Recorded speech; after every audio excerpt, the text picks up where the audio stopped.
स्वागत है आपका। आप देख रहे हैं इंडिया टीवी। चुनाव मंच चर्चा लगातार जारी है। महायुति की कितनी तैयारी है और महायुति के बीच में जो सीट शेयरिंग का फॉर्मूला अभी फंसा हुआ है वो कहां फंसा हुआ है, कौन से वोट बैंक पर सबसे ज्यादा नजर है, इस पर बात करने के लिए इस वक्त हमारे साथ मौजूद हैं कांग्रेस के बड़े मुस्लिम चेहरे नसीम खान। बहुत बहुत स्वागत है सर आपका इंडिया टीवी पर। सर, शुरुआत में इसी बात से करूंगी कि कांग्रेस मुस्लिम का वोट भी लेती है, कांग्रेस को मुसलमानों का भी वोट मिलता है।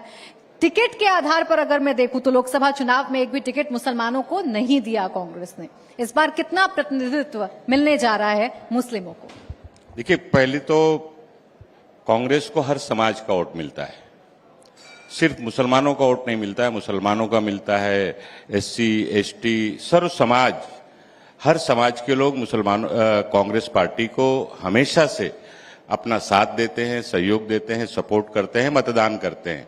इसी का नतीजा है कि पूरे देश में आपने देखा कि 2024 के लोकसभा चुनाव में जहां पर अल्पसंख्यक समाज का मतदाता नहीं था, वहां से भी हमारे लोकसभा के उम्मीदवार भारी बहुमत से चुन के आए। नंबर 1। नंबर 2, जहां तक आपने अल्पसंख्यक समाज के लोगों को नेतृत्व देने की बात, टिकट देने की बात, तो कांग्रेस की ये विचारधारा रही है कि सभी समाज के लोगों को, चाहे लोकसभा हो, विधानसभा हो, नगर पालिका, महानगर पालिका हो या संगठन हो, सभी जगह पे सभी समाज के लोगों को नेतृत्व मिलना चाहिए।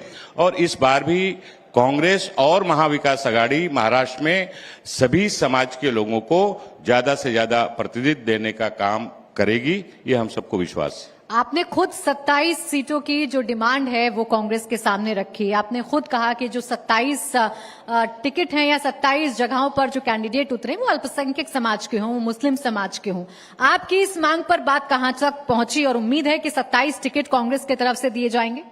मैं आज नंबर की बात यहां पर कुछ नहीं करना चाहता हूं, क्योंकि हम सबकी ऑल इंडिया कांग्रेस कमेटी, चाहे हमारी स्क्रीनिंग कमेटी हो, सीएससी हो, केंद्रीय चुनाव समिति हो या महाराष्ट्र पार्लियामेंट्री बोर्ड हो, सबकी सोच, हम सबकी सोच यही है कि जो जहां से जीत सकता है, विनिंग क्राइटेरिया जिस उम्मीदवार का जहां से बनता है उसको टिकट देनी चाहिए। और विशेष तौर पर चाहे अल्पसंख्यक समाज हो या हमारा मुंबई जैसे शहर में रहने वाला उत्तर भारतीय समाज हो, सभी समाज को नेतृत्व मिले और नेतृत्व टिकट दिया जाए तो जीतने के लिए दिया जाए, सिर्फ नाम के लिए टिकट ना दिया जाए। ये हमारी मांग है और हम सबकी कोशिश है और हमें लगता है कि हमारी चुनाव केंद्रीय समिति जो है इसके ऊपर उचित निर्णय लेगी। ठीक है नसीम जी, अब आरोप ये लग रहे हैं महाराष्ट्र में कांग्रेस पर खासकर कि लोकसभा चुनावों में अच्छे परफॉर्मेंस के बाद या लोकसभा चुनावों में अपनी मजबूती दिखाने के बाद अब कांग्रेस पार्टी अहंकारी हो गई है।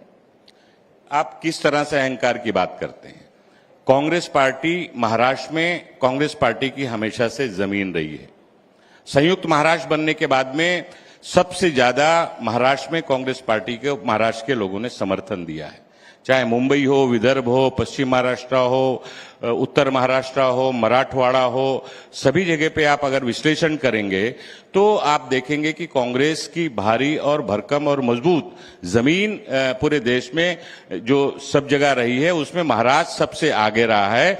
और महाराष्ट्र में हम आज जो परिस्थिति से महाराष्ट्र गुजर रहा है, एक तरह से महाराष्ट्र को लूटा गया है, भ्रष्टाचार का बोलबाला हुआ है, तो कहीं ना कहीं इसीलिए आज महाविकास आघाड़ी बनी है।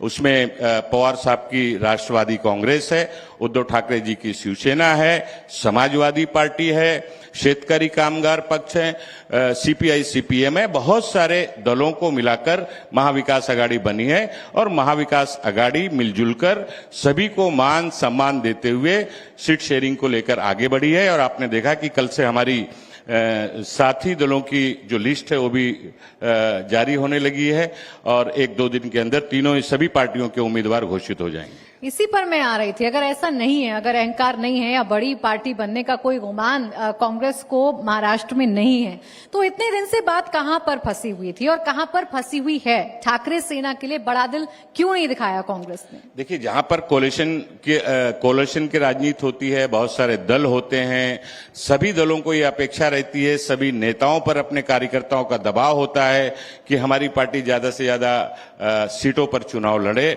हर पार्टी ज्यादा से ज्यादा चुनाव लड़ने की कोशिश करती है। तब सीट शेयरिंग की जब चर्चा होती है तो ए सीट हमें चाहिए, बी सीट तुम्हें चाहिए, इस तरह से बातें होती हैं और इसको मिलाकर कहीं ना कहीं थोड़ा समय जरूर लगता है। लेकिन अभी बहुत समय है, हम समय के पहले ही निर्णय कर चुके हैं और हमें लगता है कि महाराष्ट्र में महाविकास आघाड़ी पूरी मजबूती के साथ मिलकर चुनाव लड़ेगी और ये चुनाव हम जीतेंगे। अच्छा, राहुल गांधी कहते हैं जिसकी जितनी आबादी उसे उतना हक मिलेगा। महाराष्ट्र की बात करूं तो तकरीबन 13% मुसलमान महाराष्ट्र में हैं। तो इस बार कांग्रेस जब अपनी लिस्ट रिलीज करेगी तो ये याद रखेगी कि 13% मुस्लिम को टिकट दिया जाए, उनका हक उनको दिया जाए। देखिए, कांग्रेस पार्टी और राहुल गांधी जी की भूमिका हमेशा से रही है कि सभी समाज को, चाहे सभी जगह पे, चाहे विधानसभा हो, चुनाव हो या मंत्रिमंडल हो या महानगर पालिका हो, जैसा मैंने पहले कहा, सभी समाज को प्रतिनिधित्व देने की हमेशा से कोशिश रही है। महाराष्ट्र में भी आप जब पूरी लिस्ट आएगी तब आप देखेंगे कि सभी समाज, चाहे फिर अल्पसंख्यक हो या उत्तर भारतीय हो, एससी हो, एसटी हो, मराठा हो, ओबीसी हो, सभी को विनिंग क्राइटेरिया के बेसिस पर, उसकी बुनियाद पर उम्मीदवारी देने का फैसला केंद्रीय चुनाव समिति निश्चित तौर पर लेगी, हम सबको विश्वास। तो ये विनेबिलिटी फैक्टर देखकर ही लोकसभा में शून्य रहा था आंकड़ा मुस्लिम कैंडिडेट का। ठीक है, कुछ तो मजबूरियां रही होंगी, वरना हम यूं बेवफा नहीं होते, ये बहुत पुराना शेर है। कुछ वजह थी, कुछ मजबूरियां थी, 3-4 पार्टियों का गठबंधन था।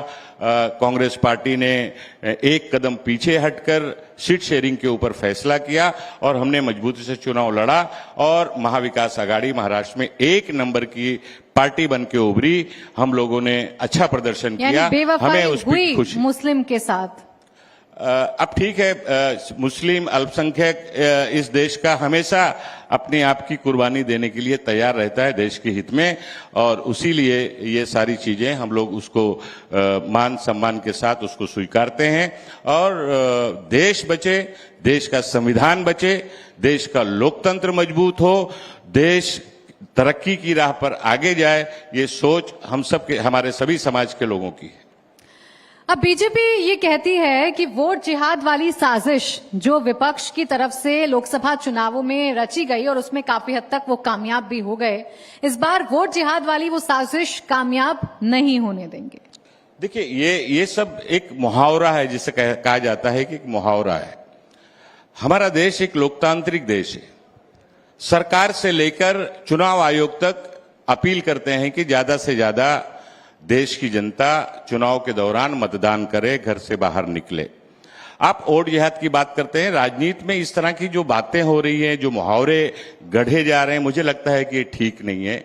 देश की एकता अखंडता का ताना बाना मजबूत हो, हम सबकी सामूहिक जिम्मेदारी बनती है।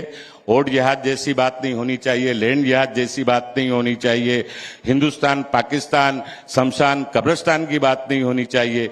बात होनी चाहिए देश की एकता की, देश की अखंडता की, देश के ताना बाना को मजबूत करने की, देश की भाईचारगी को, देश राष्ट्रीयता को मजबूत करने की। हमें इस पे चर्चा करनी चाहिए। महंगाई हम कैसे रोकेंगे, बेरोजगारी हम कैसे दूर करेंगे, महाराष्ट्र इस देश का नंबर 1 राज्य बने, जो हमेशा से इतिहास रहा है। मुंबई इस देश की आर्थिक राजधानी रही है, तो उसको और हम मजबूत कैसे करेंगे, चर्चा इस पे होनी चाहिए, ऐसा मेरा मानना है। नहीं, वोट जिहाद वाला जो शब्द है या वोट जिहाद का जो इंट्रोडक्शन हुआ, वो तो लोकसभा चुनावों में आप ही की पार्टी के नेता के द्वारा हुआ ना। आप ही के नेता, वरिष्ठ नेता के रिश्तेदार ने ही वोट जिहाद का बयान यूपी में दिया था। नहीं, हमारी कांग्रेस पार्टी का ये कोई बयान नहीं रहा है। ये बयान आपने बीजेपी का जो जिक्र किया, भारतीय जनता पार्टी की तरफ से सुनने को मिला था, लेकिन इस तरह की राजनीति में कांग्रेस पार्टी विश्वास नहीं रखती।